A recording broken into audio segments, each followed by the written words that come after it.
we are getting a Sunday school lesson from Jeff Sessions, the Attorney General, and it's good to have him take the pulpit for a moment as he did yesterday. Though we want to warn you that his doctrine is aberrational, it is heterodox, and I would say is improper and highly discouraging of the claims of the Christian people to whom he's speaking, and their necessity. I would suggest a necessity that would drive them to claim more as belonging to God rather than less. The idea of total obedience, of absolute obedience to whatever the government says the law is or whatever the law says it is I would say discouraging of the claims of the sovereign, and that being, of course, God himself, who issues a law in the most printed volume in human history. That is the library called the Bible, 66 books. And you, my listener, not a Christian perhaps, know people who are professing Christians. So you'll want to ask them about Romans 13. And my grievance, I guess, the local economy grievance against much of what the good people say is that it rejects justice and has a very partial and small view of the operation of justice. Now, we want to talk now about a story locally here in Chattanooga that brings up the question that we thought about with Jonathan Walker. Jonathan Walker, facing some years in prison, could not get a reduction of his sentence, now facing a statutory rape charge from an incident in Nashville. He's under no obligation to make any kind of restitution, but restitution is something that has already begun in another case, in a property rights case in which a Christian ministry here in Chattanooga, Titus International, was victimized by a trusted member of the staff who has been recently sentenced. Her name is Gwen Lively. And to hear about Gwen's doings and her yielding to temptation, we have Fred Bennett, who is the executive director. He is 66 years old. He's married, has 2 grown children.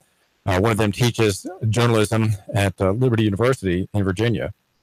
And he's been 5 years this director. And Fred, Gwen Lively, as the story in Chattanoogan.com tells about her sentencing in the court of Judge McDonough, she had an urgent need in her family's life, and effectively her private life, as far as you're concerned, in her private life. She wanted to have some money to pay for tuition for her son. Now, who is Gwen Lively, and how did you meet her? How did she come into your ministry, which serves missionaries in 12 countries, 28 missionaries? How did you get to meet her, and what happened? She was hired by my predecessor, and I was actually out of the country when she was hired, so I didn't have anything to do with the hiring process. She was local and apparently had some references, which unfortunately were not checked, and came with secretarial skills and administrative skills in the office that really helped Titus in many ways to upgrade our online giving and other areas to make it more donor friendly for supporting our missionaries. When she came to us, I knew little about her. I actually became her boss about 1.5 years later when the previous director retired. And trust is exactly what you said was the main problem. We had a lot of trust in her, as we did in everybody in our organization, but unfortunately we did not have the financial policies in place, financial safeguards, which would not only protect Titus, but would protect any person in the office that handled the money from any unjust accusation of impropriety of any kind. But unfortunately, trust but verify was not our policy. Thank you, Mr. Reagan.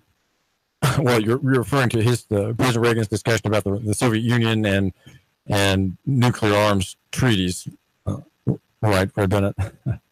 Trust but verify. You weren't doing that. Yep, we were not. Within hours of finding out from what was then Cornerstone Bank, now Smart Bank, within hours of finding out what had happened, by the next morning, we had already put safeguards in place. 3 days later, after consulting with our board, we'd already locked down everything and begun to put together financial policies to protect against this ever happening again.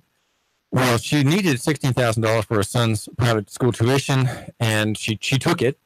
And how did this trusted staffer take the money? Was it something very simple that she did? Just how did that happen? Well, it was a bit of a complicated situation after the first check, which I had no knowledge of. That was actually the year before I became the director. After that, there was a series of checks that were written directly to the school. And unfortunately, when we checked bank records afterwards and found out that the money had been advanced to the school straight from Titus's account, many of those checks did not show up as they showed up on the fabricated bank statement. So we didn't know, we weren't aware that it was happening until the bank told us and showed us hard proof that it was happening. And so someone at what is now Smart Bank said, "Hey, we think there's an anomaly in your accounts. Could you please come look?" Did you go down to the bank and talk with one of the vice presidents, or how did that happen? I was making a deposit on a Friday afternoon. She had already left to go home, and two of the ladies at the Smart Bank East Ridge branch came to me and said, "Our people downtown were conducting a random audit, and this was brought to our attention. Do you know who this person is? Because there have been transfers this week for $5,200 to 3 different accounts with the name Tiffany Gwen Lively on them. Do you know who that is?" And I said, "Yes, that's my administrative assistant." And they said, "Did you approve these transfers?" And I said, "No, I didn't." So I immediately stepped outside and took my cell phone and called her. And she said she would come back to the office. I had someone else that was going to be at the office there, and I was going to confront her about what had happened. Well, before I could pursuant to Corinthians? I'm sorry? Was that you were going to confront her pursuant to Corinthians, where you have... Well, yes, but also in order to be proper, because there was nobody else at the office at the time. So I wanted to make sure someone else was there. And even before I left the bank, she called me back on my phone and said, I did it. So went back and fired her, took the keys, and she left the building. And what I didn't know was that she still had access into our accounts remotely from her home. We found that out the next morning. Had Mrs. Lively done something between your finding that out and the conversation of that Friday afternoon? I mean, did she, after admitting that she had taken money, did she try to take more? Well, the next morning she did. That evening, we had verification from our IT man that she accessed my email online and was reading my correspondence with the board. At the time, the board of directors were the only ones who were notified about it. We notified our missionaries and the donors 3 days later. We got ahead of it, but that evening she was monitoring what I was saying to the board. The next morning at about 8:30 in the morning, she transferred money, and it was verified by the company to whom she transferred the money, about $280, I think it was, for a health plan.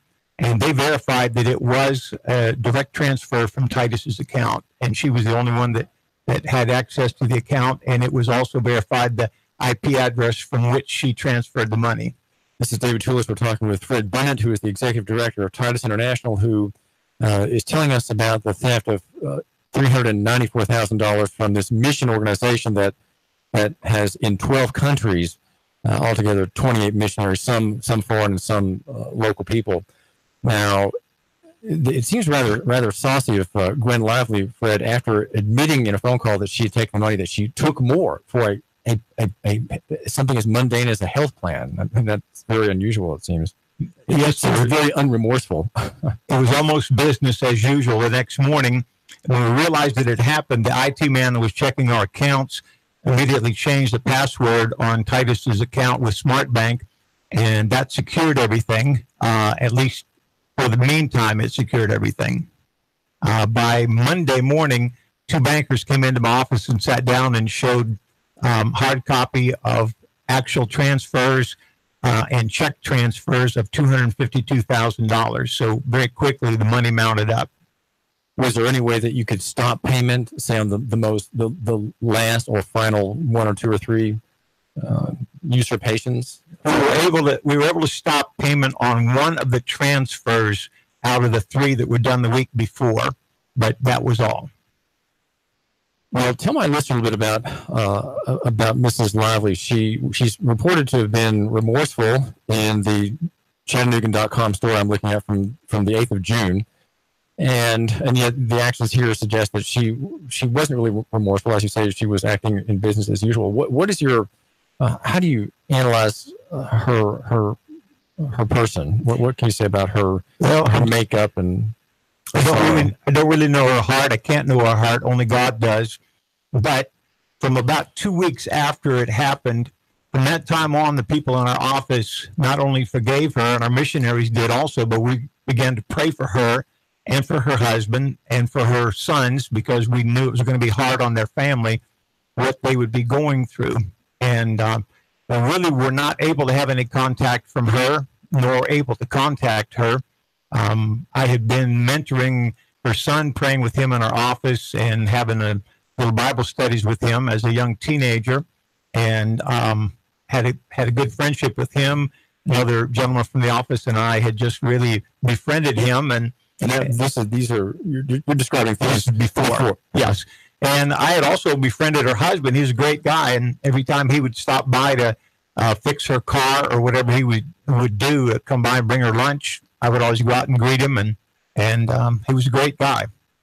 Now, Judge Travis McDonough sentenced Mrs. Lively to 3 years in federal prison, and there's a reference in the story for Bennett to restitution. She had paid. Before that sentencing, she had gotten a job, probably as an act of grace, by a local business owner in a car dealership, and had repaid a couple $1,000s. What is the future prospect of recuperating some of the money from her future earnings from Mrs. Gwen Lively? Well, I don't know the exact amount. By this May was around 2.5% of what was stolen. We did receive a $625,000 civil judgment back in May of 16.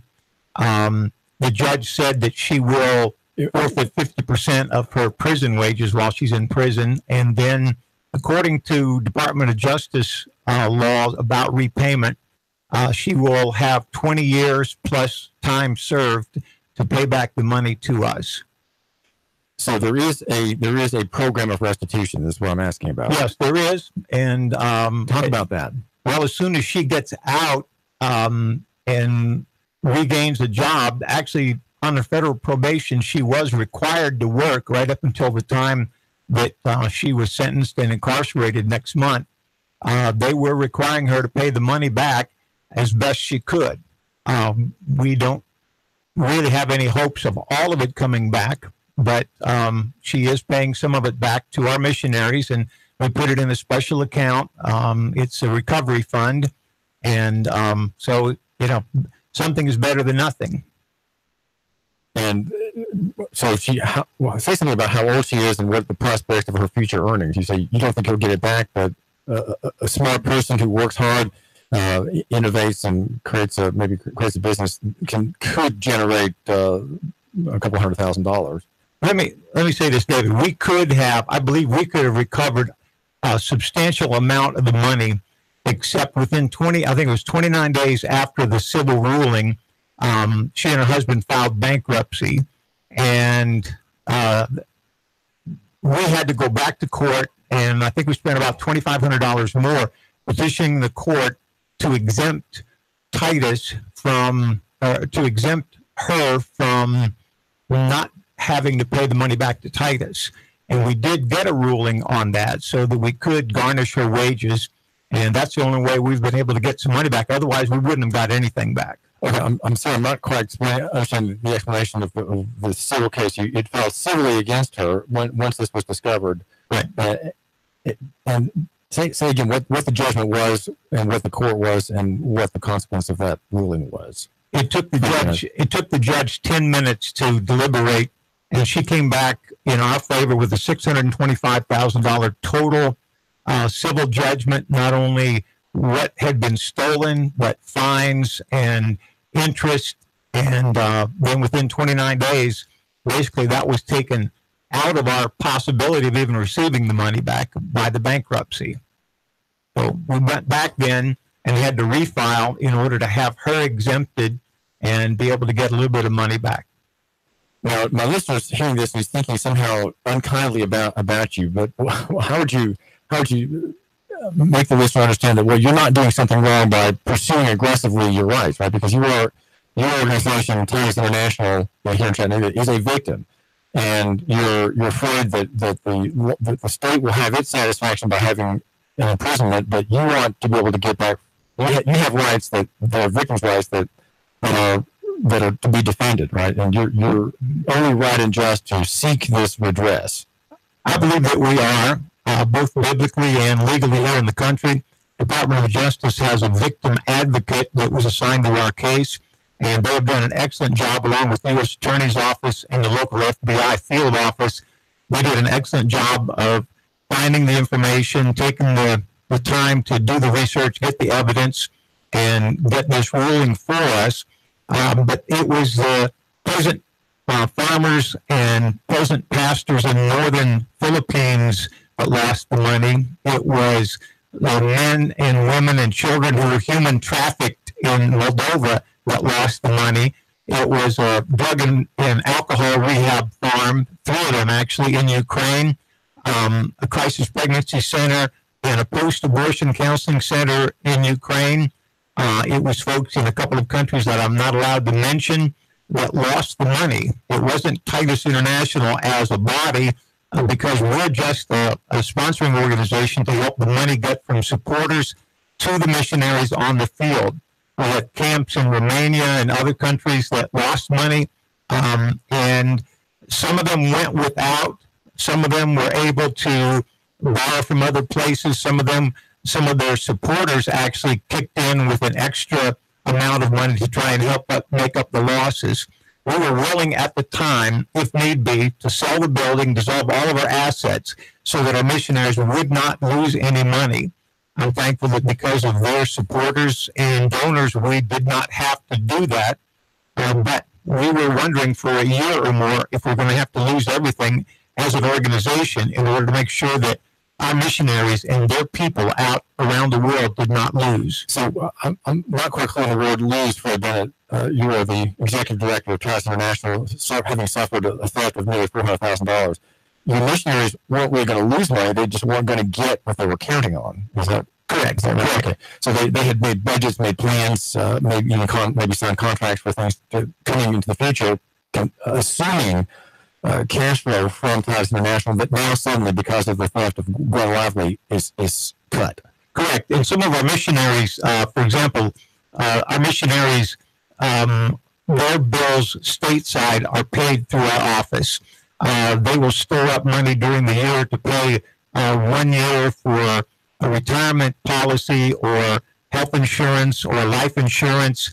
They have a lot of bills that are paid through Titus, and their money is stored up in our accounts, and that was the monies that were taken. So even from our U.S. missionaries, some of their quarterly bills, their quarterly tax money, 1040 ES money that was not there, they did at least temporarily suffer some loss. And we were able to see that made up. The Lord took care of it, and many of their people did also. And now, about the future, how will you be dealing with your donors in your next outreach letter or your next event? What's ahead for Titus International as far as fundraising and making amends and keeping the support of about 600 donors? Well, our missionaries know and our donors know that we have a complete audit yearly. We are watched very closely. We have stricter financial guidelines on ourselves than the bank even puts on us. We have 2 signatures required on many documents, but the bank only requires 1. So we've gone way beyond as far as accountability and as far as checks and balances in our organization now.